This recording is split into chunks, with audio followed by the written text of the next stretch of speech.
రేవంత్ సర్కార్ రాష్ట్రంలోని రైతులకు పెట్టుబడి సాయంగా రైతు భరోసా పేరుతో ఖరీఫ్, రబీ సీజన్లకు కలిపి ఎకరాకు 12,000 అందిస్తున్న విషయానికి తెలిసిందే.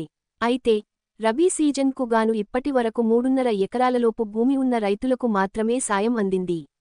దీంతో 4 ఎకరాలు ఆపైన భూమి ఉన్న రైతులు పెట్టుబడి సాయం కోసం ఎదురు చూస్తున్నారు.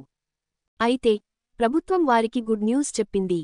త్వరలో మిగిలిన రైతుల ఖాతాల్లోనూ రైతు భరోసా నగదు జమ కానుంది.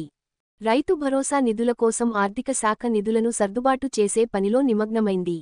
రాష్ట్రంలో సాగుకు యోగ్యంగా కాని భూములను మినహాయిస్తే దాదాపు 1,50,00,000 ఎకరాలకు రైతు భరోసా కింద ప్రభుత్వం సాయం అందించేందుకు సిద్ధమైంది. దీనికోసం సుమారు 9,000 కోట్లు అవసరం అవుతాయని అధికారులు అంచనా వేస్తున్నారు. ఇప్పటి వరకు ప్రభుత్వం దాదాపు 4,000 కోట్ల వరకు నిధులను రైతుల ఖాతాల్లో జమ చేసింది. 4 ఎకరాలు ఆపైన భూమి కలిగిన రైతుల బ్యాంకు ఖాతాల్లోనూ రైతు భరోసా నిధులు జమ చేసేందుకు ప్రభుత్వం దృష్టిసారించింది. ఈ నెల 23వ తేదీ తరువాత పెండింగ్ రైతు భరోసా డబ్బులు రైతుల ఖాతాల్లో జమ చేసేందుకు ప్రభుత్వం కసరత్తు చేస్తోంది. ఈ మేరకు ఆర్థిక శాఖకు స్పష్టమైన ఆదేశాలు జారీ అయినట్లు తెలిసింది.